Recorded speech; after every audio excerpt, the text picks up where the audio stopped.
Hello and welcome to another episode of the Regulation Podcast. This is episode 115. We are only 2 away from 117. My name is Geoff Ramsey. With me, as always, Andrew Patton, Gavin Free, Nick Schwartz, Eric Badur. Sup? Hello.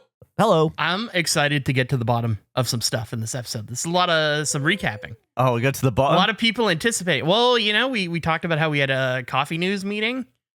I guess very briefly, I can reveal what my shape is because I looked at all the comments everywhere. Anybody get it?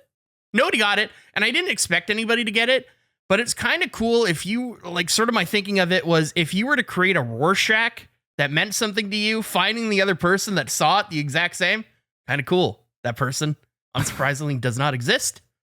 That's the shape of a sneeze. It was a sneeze. That's a sneeze shape. I got a lot of Texas. Saw a lot of Texas comments. Definitely a lot of people think in Texas. Wolf. I got wolf a lot. Some people thought Italy. Yeah, all fair. I completely get all of them. But it was a sneeze. That's how I visualize a sneeze shape.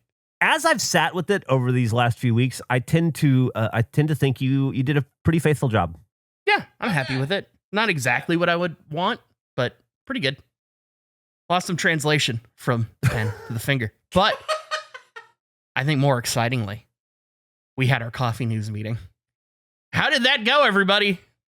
I dropped a picture of what I think a sneeze is. So I think that the meeting did not go well because it didn't happen because they didn't show up for it.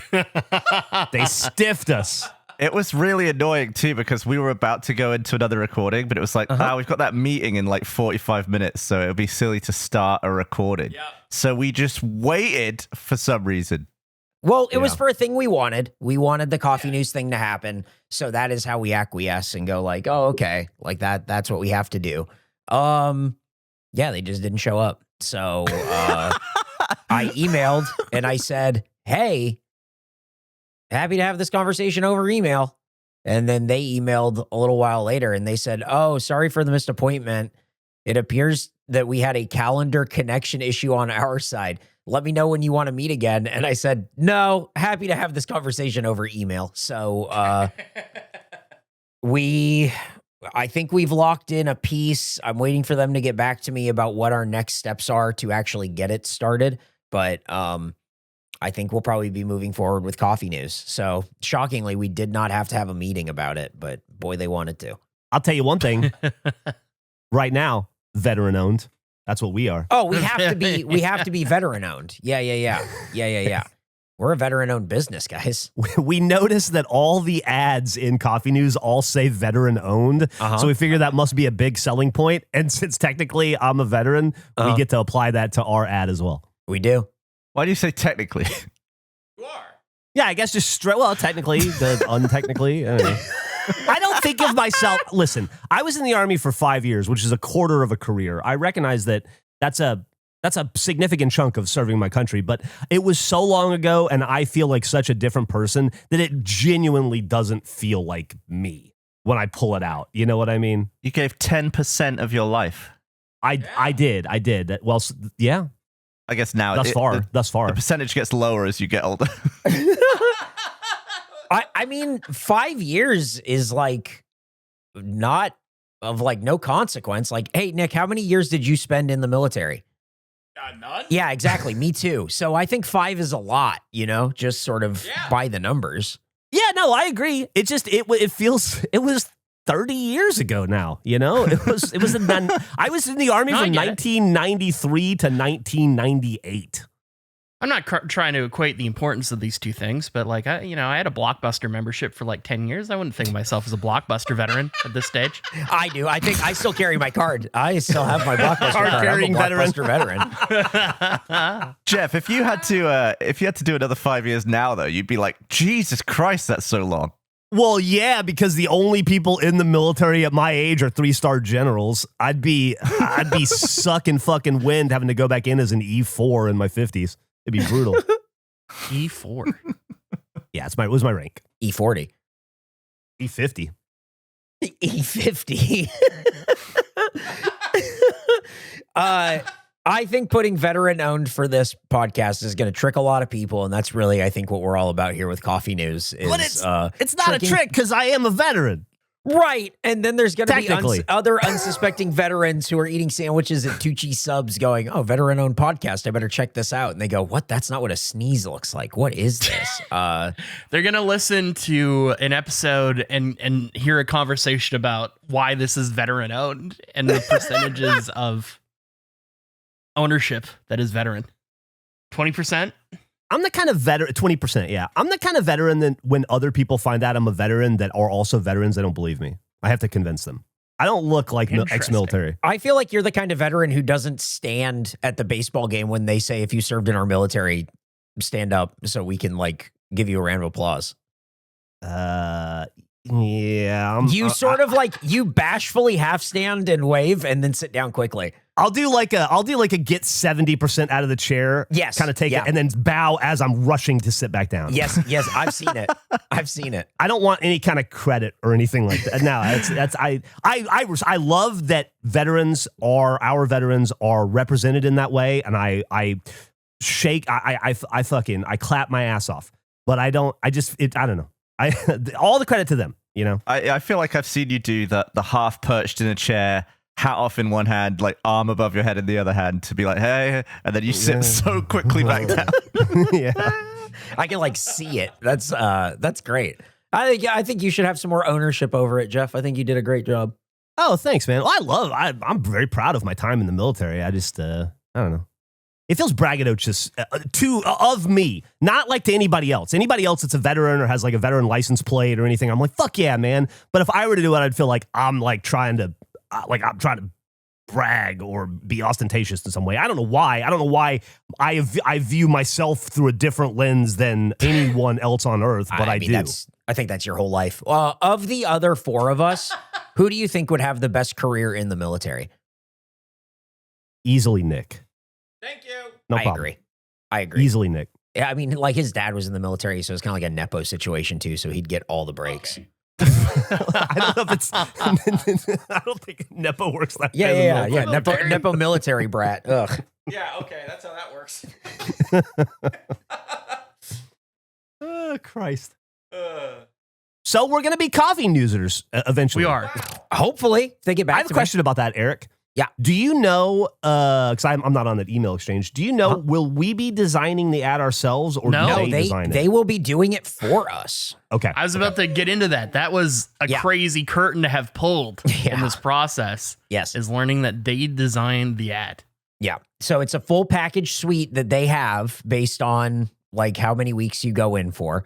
And they do a one-time ad design. There's also exclusivity. So there's only one business per category. So we will be the only podcast in Central Texas coffee news that goes both south Round Rock and Austin south north of William Cannon. And also south of William Cannon. Hell yeah. I would love to know what other region anywhere has a podcast in their coffee news. It's a great question. Oh, interesting. I wonder if theoretically, like, this is an open monopoly board that we could claim all the turf on, or if like you're not allowed to talk to us about Monopoly. You're not allowed to talk to us about Monopoly. Monopoly's a great game. Great game. I don't know why you don't want to talk about it. We won. It's not what we played last week, but I do agree that Monopoly is a good game. Yeah. Monopoly, Star Wars, Heroes versus Villains. It's in the name. We played it. It's Monopoly. I liked it quite a bit. I'm excited to see their ad. I am scared that it's a one-time creation. I wonder if there will be leeway, because I do not want them to send us some AI shit. That ad design. I have a feeling it'll just be our show logo, and then we provide a couple of sentences, and then it says veteran owned, and then there's a QR code. Like, I think it'll probably just be that. Like, I think this is going to be just looking at everything else that is in coffee news. I'm not expecting much. Do we get like any kind of a tagline? Like, we could throw deep lore about nothing up there, like Regulation Podcast, veteran owned, deep lore about nothing, and then the butthole. I can ask. I've asked what our next steps are, what we provide, and what they need in order for this to go forward. For like, you know, like, what do we give you? Here's our image. Here's a QR code to the Patreon. Like, what are we doing here? But they haven't got back to me. So Maybe they want to have another meeting they don't show up for. I think if we can if we can add some more flair to it, I think in addition to veteran owned, I think it should say family friendly. I'd Because we love families here. I don't know if that's a I don't know about that. You've got a family. Yeah, everybody here has a family, and we're friendly towards them all. Yeah, Nick's Geoff, going. you've got a family.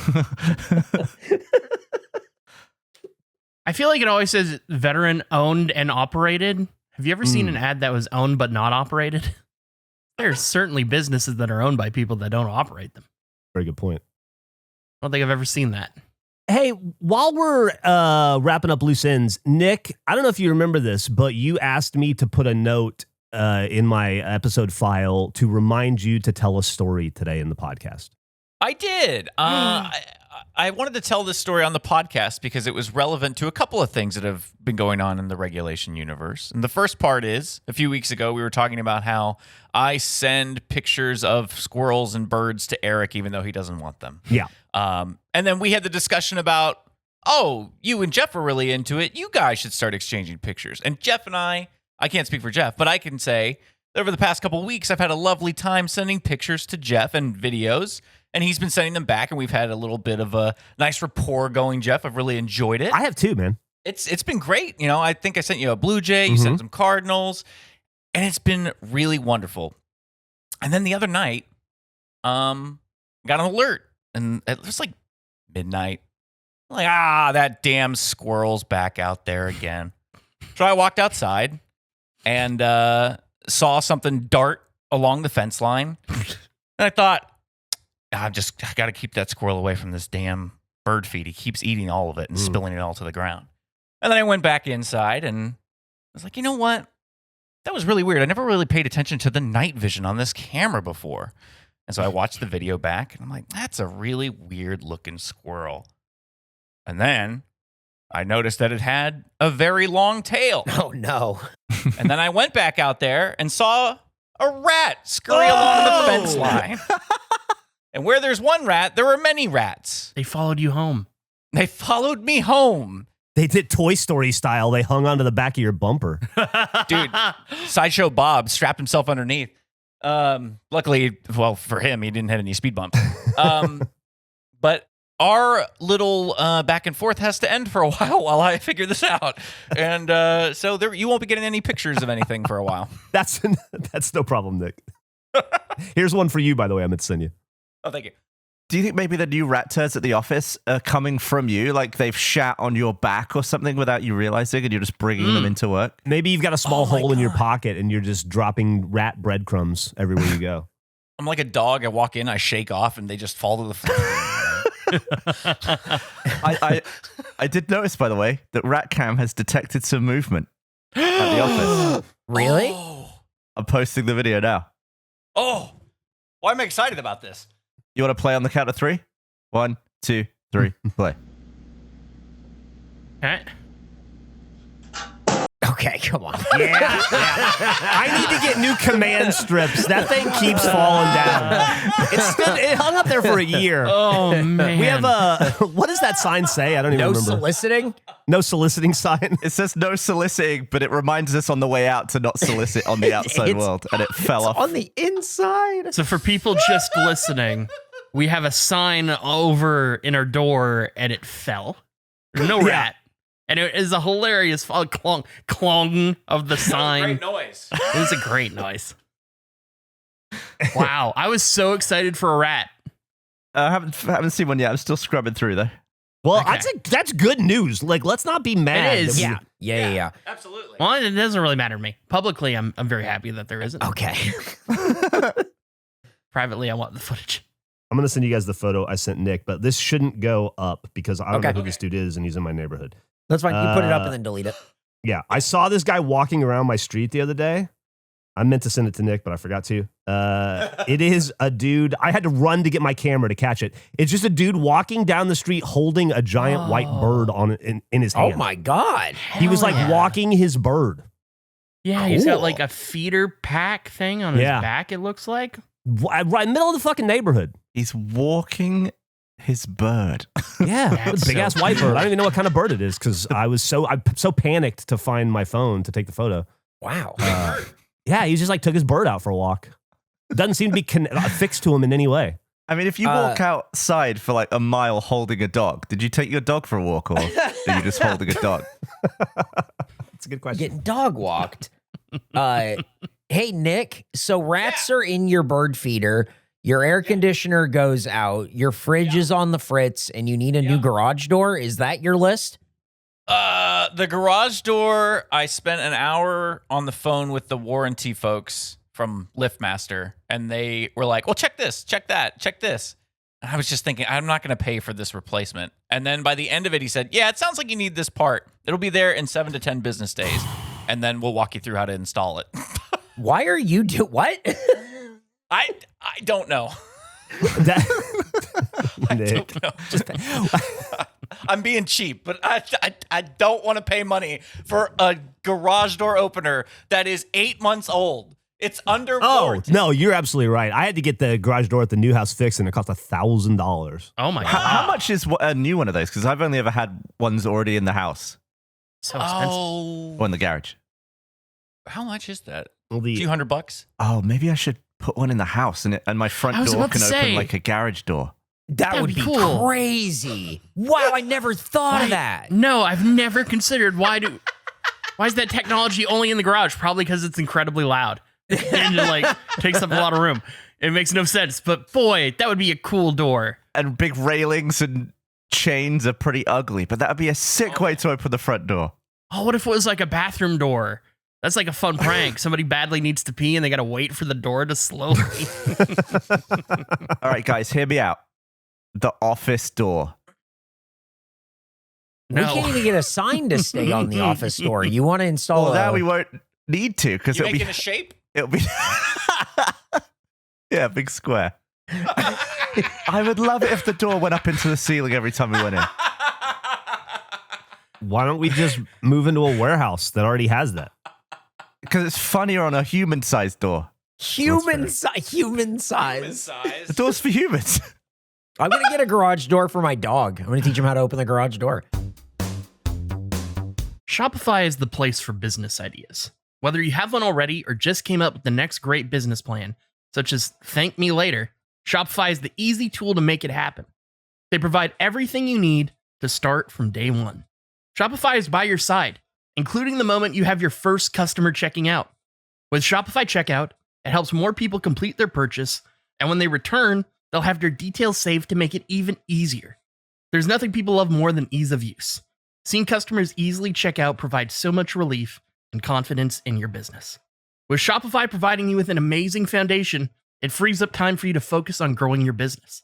It creates the perfect combination of support and opportunity for growth. With Shopify, nothing stands between your idea and a real business. So go make it one. Start your free trial at shopify.com/regulation. Start your free trial at shopify.com/regulation. Turns out you don't need a real job. Build your own business with a free trial at shopify.com/regulation. Wonder what the smallest garage door you can get is. That's so funny. That's a question. Like for a bike or something? Should it be a thing, Gavin, where there's not even a button? It's just two beams, and whenever you cross the beam, it opens? So you have to like run before the door closes to get out if you want to leave.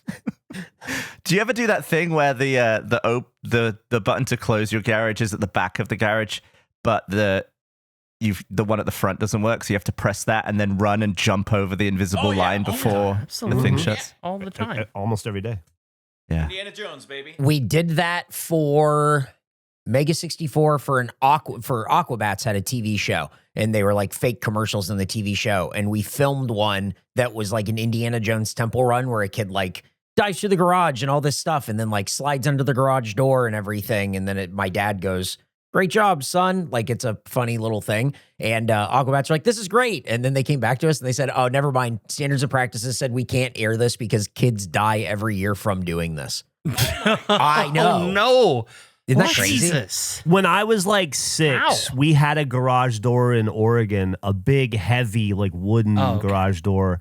And I used to practice. I used to play Indiana Jones. I would set it down and then I would dive under it back and forth. This is like 1981, so there isn't the sensor to make it safe. And And I was doing that one day and I misjudged and that door slammed down on my ankle and it ripped a bunch of ligaments in my foot. Oh, I might have been 7. Yeah. I remember. God, man. We had to go to the doctor or the emergency room and stuff. My mom was not happy. So your ankle integrity from that day forward was just never 100%, huh? Oh, wow. I never really thought about it, but Maybe it got stronger. no, it is the bad. It's the bad ankle because No. I was trying to slam dunk some trash into a dumpster when I was like 17 at a fast food restaurant I was working at, and I landed on my ankle wrong and I sprained it and it didn't work right for like a year. Even in basic training in the Army, it was still hurting when I was running and stuff, and it like ballooned to the size of a a grapefruit for a while. And eventually it was fine. But yeah, I would say it's probably not, I don't know if I'm like at Andrew levels, but yeah, that one's never, it clicks now in a way that it didn't used to. Oh, sure. I get that. Makes an audible noise. Andrew, have you done more damage to your ankles while awake or while asleep? Definitely while awake. Okay. It just, there are injuries when you sleep. It's mainly when it's sore and like I'm not supposed to extend it and then I extend it in my sleep. Or those like anxiety dreams where I'm rolling my ankle in my dream. So like I'm physically moving it in a way that does not help. But your anxiety dreams aren't at school beyond a certain age. Well, no, nothing past high school Do you have any work dreams? or work dreams. Like anxiety work based? Because I feel like you've worked at home longer than you worked elsewhere. I did. I mean, I worked in a warehouse. I don't know. I think the stress and anxiety of like learning the loop of a warehouse was, I don't know. Yeah, I not really. How long did you do warehousing? About a year. Did you get fired or quit? Quit. Ooh. Great question, though. Did you quit because they were going to fire you? No. Okay. I was thinking about quitting. And it was right before Destiny 1 came out, and I was like, this is time to do it. A little bit of time before. What? So, in fact, Destiny 1 was the most expensive game you ever bought I guess so. Yeah, because I was like, because it cut income. because it fit. Like with my ankle, it was not a good fit for a job where I had like a 4-month period where I was severely limping and I couldn't rest to recover. So it was the end of the line for that job no matter what. It was like Destiny was coming out a month later. Or not a month, but it was like 2 weeks. And you were probably still been out of shape over that one day they made you wear pants for the inspection. Oh, yeah, I had to wear pants for a little while. Yeah, 100%. Yeah. I wonder if there's any data on whether people roll their ankle more in shorts or trousers. Oh, you'd think shorts, right? Because physical, like you're probably being more active in shorts. Yeah. I feel like maybe the restriction of a nice pair of trousers would mean you wouldn't get ahead of your ankles. I would say that, where do you think most rolled ankles come from? Like, how do they happen? Maybe a curb? Stairs, curbs, Curbs. skateboarding. I would say skateboarding would be up there. I think it's just walking. I think it's just all of a sudden you step weird and roll your ankle. I don't know. I don't think that it's anything that's like really out of the ordinary. For me as a kid, it was always like overly soft carpet would do me in. Overly soft carpet. Too much squish and my foot wouldn't know where to go. Huh. That's an interesting one. Upside down was often the choice for some reason. The carpet is not a surface I get scared of. Huh. Would you say, Eric, that most of your rolled ankles in life have come from just walking? Most of probably. I mean, like what other Sports. I would say almost every sprained ankle except for the one throwing the I was even trying to play basketball dunking the trash into the dumpster at my job, technically. You can't file that as sports. But I would say almost every other sprained ankle I've had in my life has come from a skateboard or a bicycle or a game of baseball or something. Interesting. I mean, maybe. I mean, I've definitely hurt my ankle and stuff. I've also been run over by a car. That was a big one. So like that hurt my ankle a lot. That was sprained. But I would think probably just like walking in general, where like, I don't know, you turn a corner, you move funny, and like you just roll your ankle in like a weird way, and all of a sudden you're just like, this is bad now. And I think that's probably a lot more common than you think it is. How'd you get run over by a car? I was driving. I was riding my bike on the sidewalk, and it was on campus at Cal State Fullerton. 2 little pieces where you kind of go down past like a driveway, and a guy in a truck wasn't looking, and he just started rolling forward as I was going in front of him. And I remember going, no, no, no, no, no, no, no, no, no. And he just rolled over my ankle. So, Oh God. yeah. I've probably talked about this before, maybe. But my first wife hit me with a car twice. On purpose? Yeah, on purpose. Hey, 2 is true, man. It didn't do any major damage or anything, but it definitely hurt my pride. It definitely hurt the relationship. Damage. Incidentally, or Yeah, what was the context? She was mad at me. So were you like outrunning it with like headlights full blast in your back? Like what? Both times it was in a parking lot, and we were arguing, and she was leaving, and she ran over my foot the first time, and she just aimed at me and hit me in a parking lot over on 5th Street the second time. This is so much more deliberate than I thought. She wasn't going very fast, but I thought these were 2 freak accidents. Eric's posted Wow. pictures. I was imagining it more like the beginning of Naked Gun from that perspective. Man. It's amazing after all of these conversations, Geoff. I'm still finding out new ways you've suffered. It's great.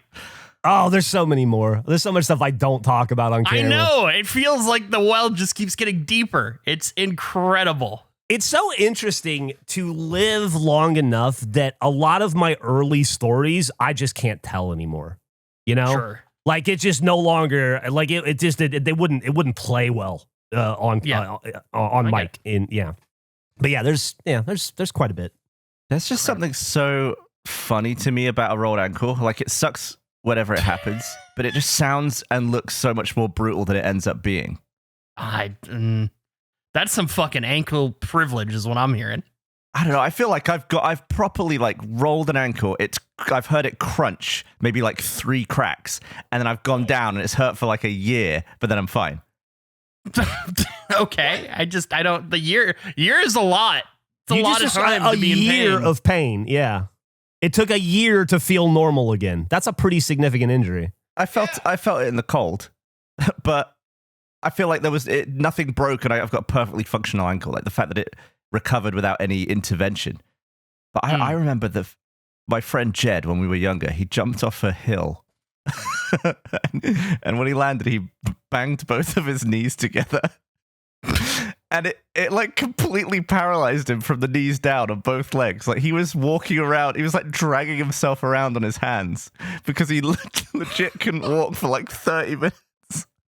He had like the funny bones on his legs. And I almost pooed just laughing. Because I could tell he found it funny, but he was also like, just in a lot of pain. Yeah, at a certain point, it's like, am I going to walk again? I assume. He like legitimately, I don't know if you've ever like banged a knee to the point where it's like, oh wow, I really can't put an ounce of weight on this leg because it will collapse. He just had that for both legs at the same time. Did he think it was permanent? Was he crying? Was he worried? No, I mean, he was crying. He had tears in his eyes from like laughing and the pain at the same time. But I don't think he thought it was going to be forever. Good. That's good. Nick, how are you going to get rid of your rats? What's your plan? Well, I was reading that you need to instantly get rid of any of the seed around the ground. So I took a shop vac vacuum. Started vacuuming your backyard. I've started vacuuming my yard. That's a pretty clever idea. Well, it did work. It did take a lot of mulch with it, though, so that was a little unfortunate. But I'll have to get some replacement. But I haven't seen anything since. I took down the bird feeder altogether, and I was reading that the best time of years to do it are spring and fall, and that summer can attract pests. Have you considered getting other empty bird feeders to try to track where the rats are going and coming from, finding their base point? I want to starve them out as much as possible without chasing them down anywhere else. If I can keep them as far from the house as possible, I'll do that now. I need to vocalize that I knew while you were telling that story that this wasn't going to be the answer, but I was so giddy with the concept that what was going to be revealed as on your camera was in fact Geoff making a cameo. Just wanting to show up on your birthday monitor. You're like, that's a weird looking cat. I was just imagining Geoff running around the edges of your yard, you checking the app, and it's just Geoff at your bird feeder. I don't know if Nick and I are quite that close yet for me to torment his whole family. Yeah, I would find that to be incredibly scary, I imagine. I love the idea of Geoff really wanting to get sent a Geoff. So it seems you were in my backyard at 3 a.m. last night. What were you up to yesterday? I went to McDonald's yesterday to get a burger when I was running around. I was going to the post office and stuff. And the person in front of me, their order was still on the screen when I pulled up, so I got to see what they ordered. And I saw an order I've never seen before. Oh. The only thing the car in front of me ordered was 1 cheeseburger, hold the meat, extra cheese. What? So it's like, what? Cheese sandwich? It was It's just, a but grilled I think cheese. it still has onions and ketchup and mustard Oh, and God. Pickles and everything else that a cheeseburger has. Like nothing else was substituted. The only thing was remove meat, no meat, and then 1 extra slice of cheese. So they had, like I guess a 2 cheese, diced onion, pickle, ketchup and mustard burger. Oh, that's giving me an idea. I want to potentially just get the 2 cheese, none of the rest of the stuff, and then introduce a little bit of Branston and see if that beats my bog standard cheese and Branston sandwich. American cheese? Might heighten it. You should try it. Yeah, maybe. It's Gavin's McDonald's hacks. In the height of the diarrhea virus thing that's going on, going to a fast food place and asking to only remove the meat is a crazy move. Living on the It's edge. the reverse of what people are doing. That's a good point. Yeah. Hey, Eric, should we talk about what we did last night? Yeah, I think so. It was fun, and we represented regulation really well. I will say. great. So Eric and I went to an event last night. We did a live game show, I guess would be what you'd call it, trivia show. Cool. And there were maybe, how many people would you say was there? It was sold out, which was cool. It was at this place called the Ballroom. 200, 150, 200, something like that. It was like a decent amount. If there were 150 people there, I would say 30 of them were wearing black or white metal shirts. It was cool. Yes. It was. I don't know why that was the shirt. I didn't see any other regulation shirts really. I think I saw a pigeon shirt, but everything else was the black and white metal shirt. It was wild, and there were so many awesome regulation community members that came out last night. Oh, to hell that event. yeah. And it was very cool to get to meet some people in person and put some faces to some names. It was a show so called cool. Answer For It that James and Elise Willems do. They brought it to Austin, so we did a live show in front of a lot of people, including, I would say, most of our coworkers that we had at Rooster Teeth. Yeah, there was about half the audience was ex Rooster Teeth. That was nice. Big turnout. Hey, you know what? Really good to see Mike Pirtle again. Shouts out. And Tony was there. And Tony was Tony, there. It was hell It was yeah. a lot of fun. It was a cool show. Me and Geoff were on a team. James asked questions, and then you come up with, like you and your team come up with like funny answer and like your riffing and everything. And most of it felt like me and Geoff lamenting that we used to be funny and were able to do this and now can do this no longer. Yeah. And also, they don't want the right answer. They want a funny answer. But Eric and I knew the right answer every fucking time. So it was either answer correctly or like try to come up with a joke, but we're not funny anymore. So yeah, it was. I think it was okay. The audience seemed to have a good time, and the other people on stage were very funny. Obviously, James and Elise are hilarious. But yeah, man, I hadn't performed in front of people in over 2 years. I realized, and didn't miss it. I enjoyed getting to see everybody, and Sure. I enjoyed. But I don't. That's very fair. I don't think it's something I'm like. I don't know. Clamoring to get back into my life after doing it one more time. I'm like, oh yeah, this is what this was, and I definitely felt like I lost my fastball. It was a lot of fun. It was like I kept trying to get Gavin on instead of me because I didn't want to. I was like, this is not. I'm not the right. Like, this is like not my wheelhouse. Like, funny answer right on the whiteboard thing is not. You did a great job. Yeah, we did good, but we just kind of relied on pandering to the audience, and that seemed to really work out for us. Like we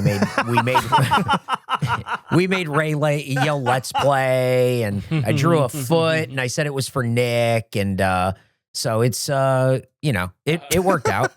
Every time we gave an answer, we'd give the answer, and then below it, I would write like Mark Nut. Mark Nut. He wrote Mark Nut. Or just some dumb Achievement Hunter reference or Griff reference, and they'd go crazy. And yeah, it was fun. It was a fun show, and there were a lot of people there and everything. But yeah, I don't know. I felt the same way, kind of, Geoff. Like, I think if we did a podcast live, that is different than doing a format like that. I just don't do well in a format like that. I don't think it's just not. I think we did fine, and I think the format was great. And like I said, we were bolstered by funnier people on stage in Elise and Jessica and Blaine and Barbara and James. But yeah, it was interesting because I hadn't done something like that in so long. And I think about it from time to time because live events were a big part of what we did for many, many years, and I always enjoyed them. But getting to do it again in the best possible scenario on my home turf to an audience that's primed to love everything we do with people that I genuinely love and I'm excited to get to see and hang out with and spend time with. And I enjoyed every facet of it, but the act of performing, I realized that whatever that desire is has left me. That's interesting. Yeah, it's fun. It's fun, but it's also like, I don't know. Doing that at that place with an audience that was excited for it was very exciting. But I think if that was like, if we were doing, just say it was like a podcast tour or something, and that was like night 8 of 12, it would be like, dude, we got 4 more nights of this. Like, that would be tough. Sure. I think like the riffy fun of like doing this podcast the way that we do it now is always just so good. I'm sure we'd like build up our stamina for it again, but I definitely felt like my skills in that capacity had atrophied significantly. I mean, that makes sense. Did it make you want to do live regulation less? Yes. Wow. I think that was the whole point of his story. It just made me want to do live less. I'm not opposed to it. I would do it if you guys came to me tomorrow and said we want to do a tour or something. I'd be all about it, but I won't be the one leading the charge for it ever again, I guess is where I am. Yeah, for me, those were always things that I was extremely nervous to do, incredibly thankful when each one was over that it went well. And then it was kind of be like, okay, we've done that. But then we would go and do it again, and it would be fine again, and I would never feel comfortable at any point. I would always be really thankful that the last one was over and that all of them went well. Yeah, it was always like, just don't fuck up. Just don't fuck up. Just don't waste everybody's time. Just don't fuck up. And then that's the best you can hope for. You just described like the entirety of my feeling of almost every episode of Face that we recorded. Really? Oh, yeah, absolutely. Terrified. Every single one? Most of them, yeah. Why are you more relaxed now? I don't know. I think about that. I don't know when it happened, but it eventually happened. I feel like I'm more nervous about regulation than Face. Really? Yeah. For performing in it? Yeah. Interesting.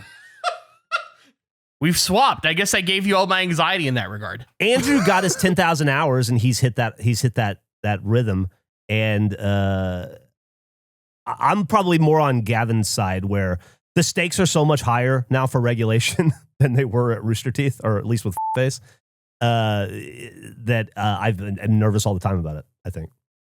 I'm worried, like, obviously I care deeply about making sure we can continue to do this and like the support and all that, like obviously incredibly stressful, but the act of just performing specifically, so much easier than it was during almost the entirety of Fuckface for me. That's interesting. Way more comfortable. You're hitting your prime. The other day, I was just looking at Geoff's pictures of his McDonald's. One's upside down by the looks of it. Oh, really? Not the picture, the burger. In the burger count? Yeah. The top one is a McDonald's Big Mac, and the bottom one is In-N-Out. Oh, okay. But anyway, I was looking up the thing, and I noticed Andrew put a burger in recently and said 75 in brackets morning burger from yesterday. Yeah.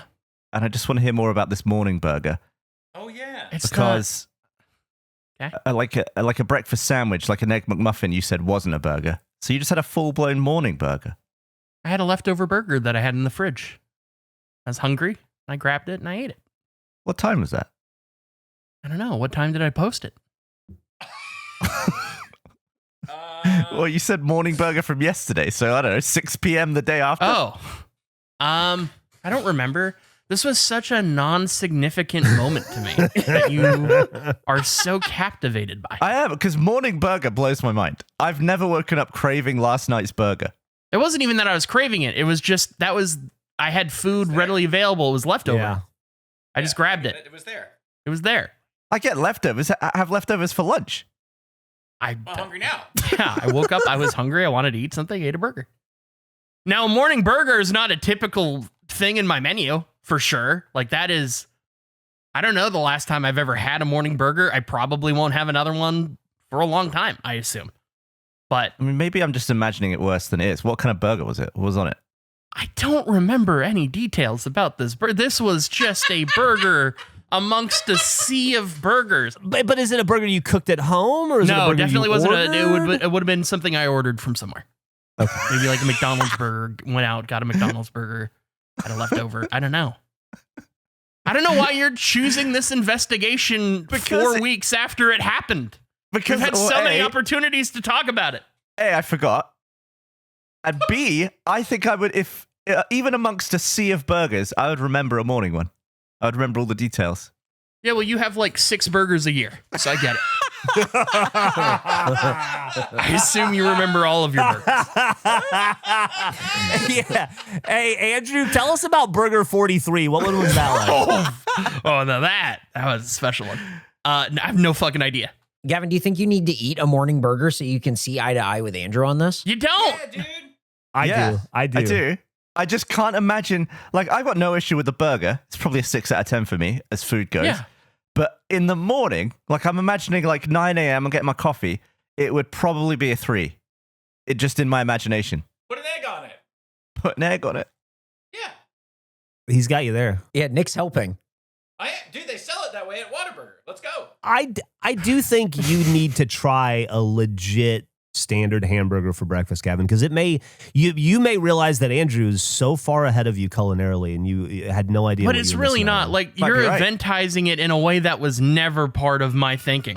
I had a leftover burger. I was hungry. It was in the fridge that is next to my desk. I don't know. I mean, you specifically wrote it as morning burger. He's downplaying it, but I think it's brilliant. I think it's a Yeah, brilliant move. I gotta agree with Geoff. Andrew is just talking up this morning burger as such an impressive thing that Gavin, you gotta try it, man. You got to do it. Well, it makes me think maybe I should order over the next month 24 burgers and have one at each hour of the clock to see which is truly the best time to eat So a burger. you're looking to like quadruple your burger count or what? Now, if you want to go into the burger lab, I'm all about that. Let's get burgers at all different hours. Now, Gavin, that's a decade of burgers for you. That's true. Maybe I should do it over the span of a decade. Well, don't do that, but I just think a 5 a.m. burger is going to make me throw up. It's not going to be any good. I would like to know what hour of the day a hamburger tastes best to Gavin. I think we need to do this. We need to get in the burger lab and figure this out. we need to maybe sliders. So it's like 4 of them is one burger. So he'll handle it. Do you think that's a bit of a cop out there? I think we determined 3 is a burger officially. I think so. I think you need like a McDonald's burger. Yeah. No Does slice. that sound good, Gavin? You want to eat that? You want to eat a McDonald's burger 2 hours ago? Well, actually, you know what? Honestly, what's your favorite burger? I don't. I can't Like, believe you asked that question like there was going to be an answer. Like, what's in it, or like, where's it from? I guess, are you fine with a McDonald's burger? Is that a standard for you? Like, When you think of a hamburger you want to eat, what hamburger pops into your head? Yeah, where are you going? Yeah, I guess I'll keep it simple and say Big Mac. a Big Mac? Now that's kind of crazy to me. What's crazy about that? Coming from the morning burger guy. I would never do a Big Mac in the morning, even if it was in the fridge. That's too much. What? What was so you know what burger you wouldn't eat, but you don't know what burger you ate? So you understand the morningness of the burger. No. Let me reverse. I had to work through this a little bit. I'm not opposed. It's the Big Mac is the issue, not the timing or the size. I don't like Big Macs. Oh. So my repulsion, I had to process it. It wasn't that it was in the morning or that it was big. It was that it was a Big Mac and I would be equally repulsed at any hour. Quarter pounder in the morning, that's a lot, but like I'm not as disgusted by it. That's why I'm annoyed that you can't tell me what your morning burger was. We can tell you what it wasn't. It wasn't a Big Mac.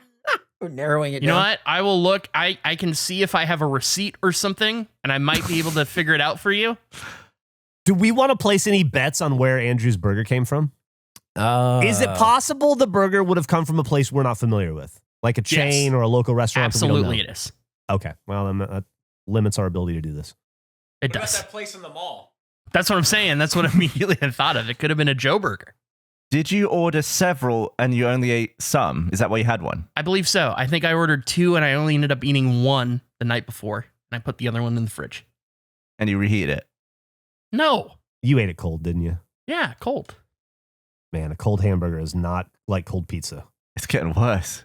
Gavin, all right. Gavin, It's fine. Gavin, imagine waking up, all right. you roll into the kitchen, you're like, oh, I'm going to have a bit of espresso. You make your espresso, you got it all poured, it's ready to go. Then you go over to that fridge and you go, ooh, cold hamburger. Yummo. And then you sit down at your table Yummo. with your little hot coffee and your cold hamburger, and you take a bite and then you take a sip. Wow.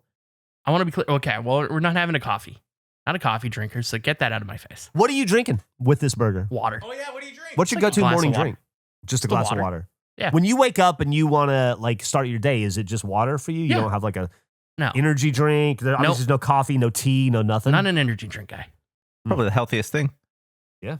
I feel like in my head, I'm imagining the morning burger being a 3 out of 10, but if it's a cold Big Mac, that's a 0. Like I genuinely agree. think I 8 agree a.m. with that. cold Big Mac, I'm not getting it down. Right. And neither am I. Disgusting. But a cold Joe burger is a totally different. Absolutely. A smashed Joe burger? Yeah. Now, I want to be clear. I don't prefer or like particularly like a cold burger. I just don't think that there's a good way to reheat a burger. Pull out the meat, warm it up. I don't think like it, no matter what, Yeah. I don't think it's a great experience on the second day. Doesn't reheat well. No. I would agree with that, but I still think I'd rather hit it in the microwave and just have soggy hot bun and burger than Oh, you're No. microwaving the cold bun as well? burger. I probably would. Probably just throw the whole thing in there. Yeah. Uh, It's too hard to take a burger apart the way the way I assume this thing was constructed, especially if it's a smash burger. I think it's going to fall apart if you try to dissect it. I can't do hot lettuce. That's not working for me. Really? Yeah, I can understand. So that. not even like a hot salad? Well, the salad isn't usually. What? Hang on. Okay.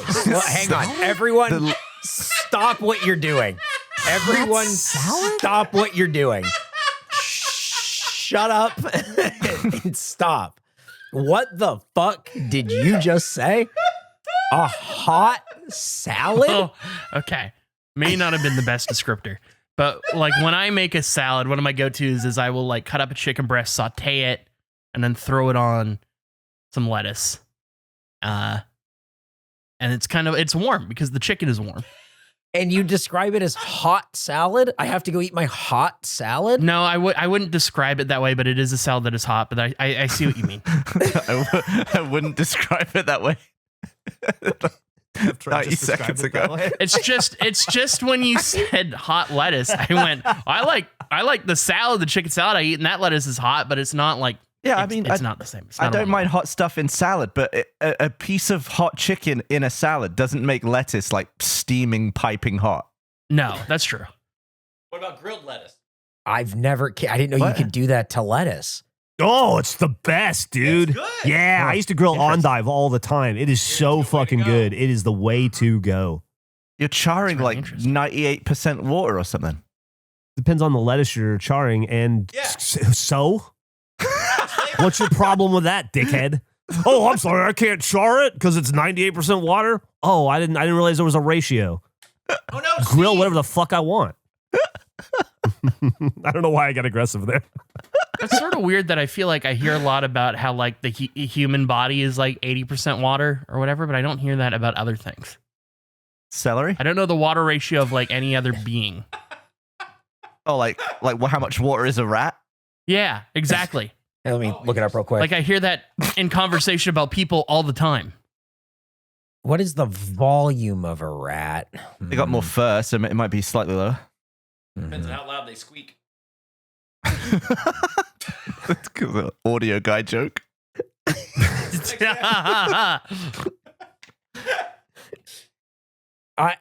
I can't find how much percent of rat is water. See? So yeah, That's my point. It's tough. What if you Google how much rat is water? Okay, how much rat is water? Yeah, I wonder what land animal is the most water. 60 to 65, 75% water.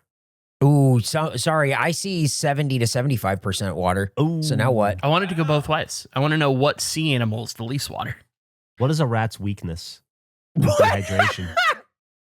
Nick with a vacuum on a lawn. We should we should see if the land animal that's the most water has a higher water ratio than the sea animal with the least water. Mm. Whoa. Yeah. Go ahead and figure that out.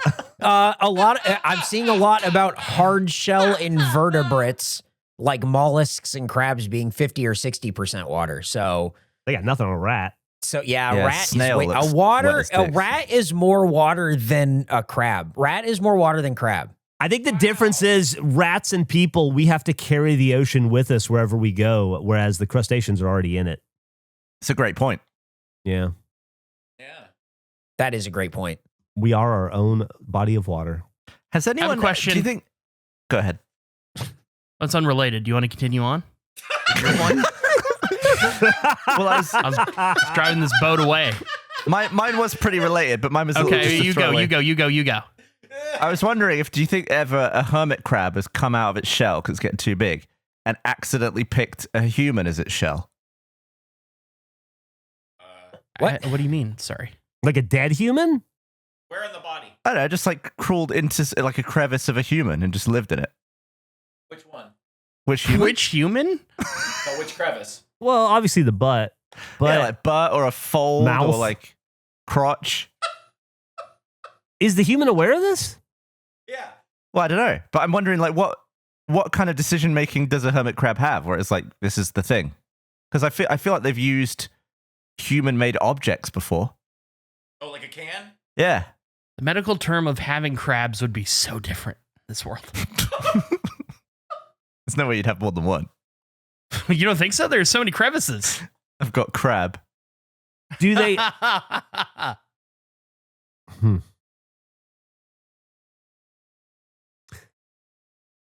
Got real quiet there for a while. Yeah. You I thought I was just someone You were halfway about through a to talk. sentence? We gave Geoff, you all the runway in the world. You like You said started a a word and then sentence. you didn't say Was anything. someone else in the shapes lab?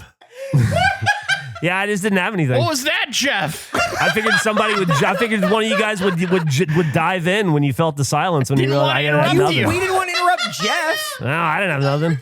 Were you doing a shape with your hands? No, not at all. You weren't doing crab hands? No, I wasn't doing. I was thinking I was gonna make some kind of a point about how they don't climb into other aquatic animals. Like you don't see one inside of a seal interesting. or a shark or anything. Ah. But then I was like, yeah, but then they come out of land to get into a shot. I just don't know. And then I got lost in my own head and I thought this isn't interesting enough to talk about. And at that Here we point, it are. was too late. And I just figured these guys are professionals. They'll jump in. Oh, you're back on the stage last night. All right, well, hand it over to Blaine. I'm gonna ask this. I'm gonna go person by person, I think, with this. When I say, we'll start with Nick. Nick, when is old time rock and roll? Oh. The 60s? Gavin, when is old time rock and roll? Yeah, 50s. Eric, when is old time rock and roll? Yeah, it's definitely the 50s. Jeff, 1950s. interesting. Yeah. Because I was thinking about, That's what he's singing about. Yeah. yeah, but I never put that together as a kid.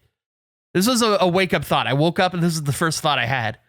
When I thought of old time rock and roll, I always would associate that with the 70s as a child. Isn't that when the song came out? But that is when the song came out. So, and he specifically discusses that he does not like this current rock. He likes the older stuff, which would then, I would assume, put it in like the 50s, 60s type thing. I just think that's, I was just curious generally. I thought Geoff would definitely have a read on it, Eric as well. I thought maybe Gavin or Nick would have the same thought of I did of like 70s. I think a lot of people associate old time rock and roll now with like 70s. All right, I think this has got to be a poll because I disagree. Interesting. We should have like when is old time rock and roll and then put a couple of decades. On the Starry versus 7-Up scale, how strongly do you disagree? I've seen all the pushback on the Starry 7-Up thing. I was excited because I went to HEB and they had Starry finally. I finally saw it after 6 months and I was able to and they had one container of it. And I remember, I soda stream. I'm a streamer and I used to get my Starry through that. And then you stopped being able to find it anywhere. And then Pepsi products started scaling back. And then I started reading about it online and they're like, yes, Starry didn't hit. They're starting to sell it in discount places. I heard like Starry was big in prisons. They were starting to push it off into places where you have like secondary markets for sodas. And that it wasn't long for the world. There's a whole thing about it online. Anyway, and I still see 7-Up more than Starry or even Fresca, or I don't even know if Sierra Mist is still around. People seem to disagree with me online, but 7-Up's way more common where I live. Yeah, same here. Thank you, Nick. It's been fun to see. I'm just curious about the 70s thing because I was never right about what that song was talking about at any stage. And now I think just because of the distance, how far the 70s is from now, I think when people listen to it, they might associate it with the time in which the song came out, which is sort of funny to think about because it's a song about how all the music of that time isn't as good as a previous era, where people now have this nostalgia for that time because it's in the past. I do agree with you that 70s music is old time rock and roll at this point. 80s music is old time rock and roll at this point, but yeah. I mean, 90s music is old time rock and roll, but you know what? Yeah. None of it holds a candle to Yakety Yak. So, Bob Seger, you were right. I think I was talking to someone once who thought Summer of '69 was from 1969. He was talking about current, like it's August, and he was talking about how cool June was. Like what? Yeah, it'll never be this good again. He wrote it in September. He was really excited about it. He had to get it down, get it out there so people knew. It was the summer of 4 months ago.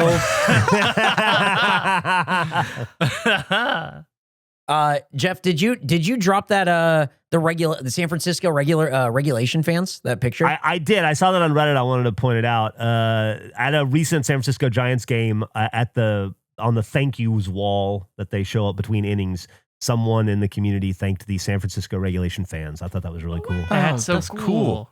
That's awesome. Right up there next to Golf Moose Tango Club, Good Job USMNT, the UCD Upward Bound crew, the Last Call Bar, and then the San Francisco regulation fans. Does that make one of Eric's Nostradamus picks true? Like we're up there in big lights or whatever you picked? That's pretty good. It's pretty big. Oh, wow. It's pretty big. Those are large Hey, lights. you know what? Hey, I'll take it. And while we're talking about Nostradamus picks, anyone else have anything sort of happen or not happen on their picks in like the last week of the time of this recording? Gavin? No. May have lost one last night. How are you holding up, bud? Yeah, you all right, man? Well, it was... Well, I don't feel like I was even that sad. England was 1-0 up against Argentina at like 80 minutes. And my body just started filling with dread. And I was right. I sort of came to terms with it before anything even happened. I was like, we're just getting berated. The keeper's having to make shitloads of saves. I was like, this isn't the year. And it was true. It's just what we do. It's what we've always done my whole life. I'm used to it. Now, are you taking some of the blame for the loss? Well, I think I have to. Yeah. I knew you were going to say that. Yet yesterday, out of the blue, Bernie Burns texted me and he said, "Hey, how's Gavin doing since the loss?" And I said, "I don't know. I haven't talked to him yet, but he's probably, I'm sure he's probably not great." And he said, I assume he's blaming himself for it. And I was like, that's probably dead on. Yeah. What do you think he did wrong? Yeah, what'd you do? You believed? Just interfered with the universe. Yeah. How many times do you believe and not believe during a World Cup run?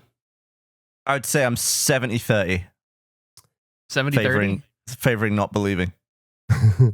But does it flip-flop? Yeah, that's 30. Yeah, does it flip-flop? There's about as much non-belief in me as there is water, I think. So, Okay. As much as a rat, you have rat levels of belief. Oh my God. so slightly less disbelief if you're in the ocean. Let me ask you guys a question. I saw a list, watching all this World Cup lately, it made me look up the most viewed sporting events in the world. So I have a list of the top 15. Ooh. What do you think the most viewed sporting event in the world is, first of all? Super Bowl? World Cup final? Anybody else want a World Cup yes, final? Is it not the World Cup? Is it not a World Cup final? Oh, I would it's just assume this. definitely the World Cup. It's 5 billion people watch the World Cup, whereas the Super Bowl is number 9 with 125 million.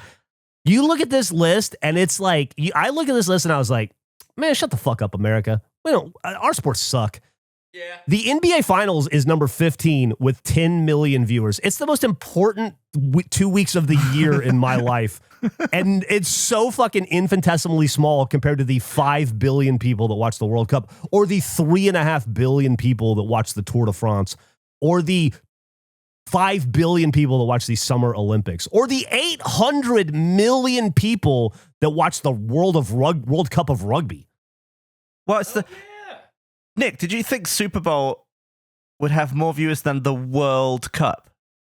That's a good question. No, I think I just threw it out there because instantly my mind goes to ratings in America. Yeah, it's the biggest event in our year in America. Yeah.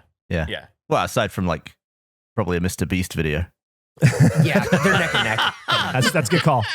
I feel like it really highlights how small something like pickleball is on the scale.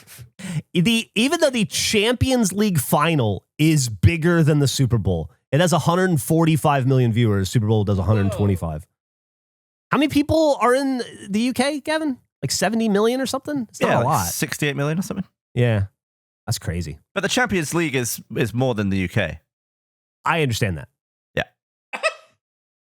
Is cricket up there? Is cricket number 4 or something? Is there cricket's number weird... 6? Yeah, I figured with there's gonna be 1.6 billion viewers for the Cricket World Cup. So it goes World Cup, Summer Games, Tour de France, Women's World Cup 2 billion, Winter Games 2 billion, then cricket, then World Cup of Rugby, then UEFA Champions League, then Super Bowl, Wimbledon.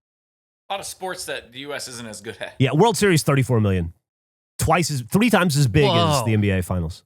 Jeez. Wow. Yeah, with cricket having so many Indian and Pakistani fans, that's going to hugely inflate the numbers. Sure, that makes sense. I looked at that list and it just made me laugh because we take these sports so seriously in America, and the rest of the world could not care less. Right. Which is a well-known fact, obviously, but you just see it represented in a list it's pretty stark. Yeah, I mean that makes sense. Was there anything surprising on the list to you? I was surprised that Tour de France gets 3.5 billion viewers. I didn't realize it was that big. Wow, really? That's a lot. Yeah, it is. It's the 3rd biggest sporting event of the year behind the World Cup and the Summer Games. I guess not year because the Summer Games are every 4 years. But yeah, dude, 3.5 billion views for the Tour de France. I had no clue that it was that big. Yeah, that's crazy. I've never seen it. Nothing else really surprised me other than that the NBA Finals is just a fucking pittance compared to the Masters gets more views. The Kentucky Derby gets more views than the NBA Finals. The NCAA Final Four gets more views than the NBA Finals. Does that make you feel better, Nick, that the Spurs, so few people saw them do it? Yeah, nobody gave a shit, that it was fine and nobody cared. Maybe if I hadn't been surrounded by the people who wanted it to happen when it did happen. It's just so funny because NBA is so culturally pervasive is not the right word, but it's so culturally important in America.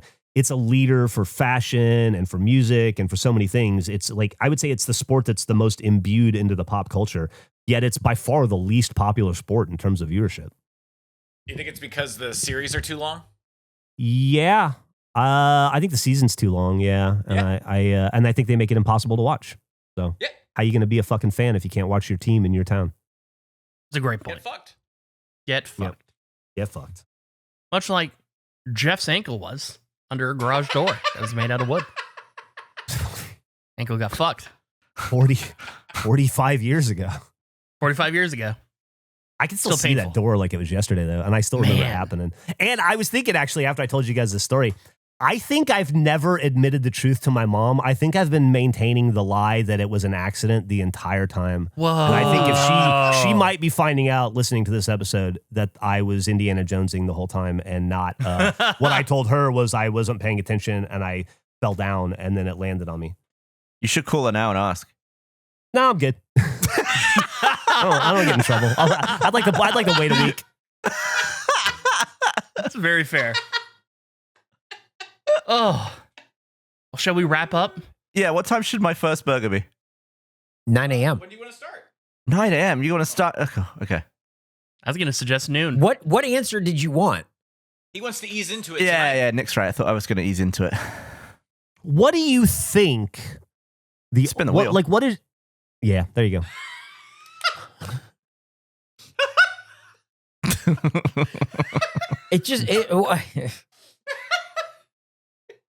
Put it on a wheel. Put it on a wheel. We're doing 24 hours. Is that what's happening? Yeah. Yeah. Okay. Nick, you have to record this. Okay.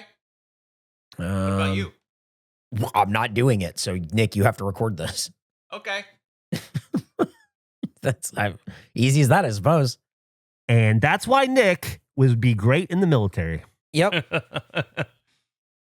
And the first burger. I guess we'll say this. We'll call this midnight. We'll just Yeah. put all the. Just. And just do this. Just Right. put 24 numbers. Noon. Noon. Why do you And overcomplicate then it? 1, 2, 3. What's that? 2, 3, 4. Because it would be so confusing otherwise. Like, I don't know. Oh, I got to eat a burger at 15. Fuck off. Like, Yeah, grow up. I'll have one at 3. Yeah, why Grow not? up. Here we go. No, Okay, just so 14 this is is all fine. P. There we go. Jeff, this looks right? I'm happy. I'm fine with any way you want to do it. Sure. Military Let's time do would have been it. fine too. Let's spin this wheel. Well, how many times do we want to shuffle, or are we keeping it because it's hours of the day? You know? I think you can keep it in order. Yeah. Yeah. Okay. Yeah. Okay. Now, question before you spin. Okay. What's the second burger? Do we spin? Do we remove that time and spin the wheel again, or do you just count up I think or it's down just from an that hour. time? You go an hour forward at each time. Right. So if we land at 3 a.m., the next one's at 4, the next one's Yep. at 5. Okay. If we Okay. land at 3 a.m., you have to eat a 3 a.m. burger, and then the next one's a 4 a.m. burger. No, this is We'll be a tired that wheel week. with us. It's going to land at 9 a.m. and this whole thing was pointless. It's just going to Uh-huh. be the exact number that was originally agreed upon. Oh, yeah, Spin the wheel. probably. All right, here we go. Gavin, you say Yeah. when. When? Gavin, Spinning. your first burger will be, ooh, Oh, that's a good Ease start. it into it. Ease it lunchtime, into it. 1 p.m. That's a pretty ideal Great time start. to have a hamburger. I mean, hey, Gavin, you can start today. I could. Yeah. Yeah, It's true. He's not going to, but he could. Does he have to do it in 24 consecutive days? Like once I don't it begins, it goes? No, he doesn't. No. I wasn't talking to you. It needs he to be the doesn't. less than 10 years or No, whatever. he Like there needs to Because be. otherwise, I feel like it should be, but that other guy piped up and said no, so I guess not. I don't want my 4 a.m. burger to be slightly swayed by last night's 3 a.m. Yeah, burger. yeah, absolutely. That's fair. That's What fair. about like once a week? Would that work for you? It's half a year. Yeah. I mean, he could do it more if he wants to, but I think like at least a week based on his burger cadence in general. Like that's a pretty big ask still. I feel like you have some anger towards my burger cadence. Not at all. It's your anger. I have a question. You travel a lot. You find yourself in the UK a lot. What happens if you're in the UK and you have to eat a burger? What time are you going for? Local UK time? Or are you still adhering to US time? Like, I think maybe you shouldn't be allowed to eat a burger when you're in the UK. I think agree. it skews everything. Oh, Yeah, that skews it. Why? okay. I guess if it's like a McDonald's burger, it doesn't really matter. I don't know. I just Do you think that like their burgers are like so inferior? no. I just think it's more of it's the time change. It's the timing. What if I have to wait a week until I'm adjusted to the time zone and then I can resume? Okay, that's fair. You have to be fully adjusted to the time zone. Yeah. Because otherwise, you're eating a 9 a.m. burger over here is a 5 p.m. burger over there or something. Yeah. 6 hour difference. We'll say a 6 day adjustment period has to occur. I like Okay. it. That's fair. I agree to those terms. Let's do it. Excellent. I'm shaking hands with everyone right now. Great. Shook back. Trick back. All right. Gavin's in the hamburger lab. I like this. You gonna take us out, Geoff? Wait, what am I saying about it though? Just a number out of 10. I guess, yeah. And then Okay, good. you come up with your thoughts. All right. We were about to agree on all of it and like, okay, you're gonna eat a burger at this time. And then it's Gavin going, okay, so what am I doing though? And it's like, cool. So what was this? And that's the end of episode 115 of the Regulation Podcast. Started strong, ended. Ended. You got to end before you can start strong again next week with 116. We hope to see you there. In the meantime, eat your burgers. Bye-bye. Bye. Bye-bye.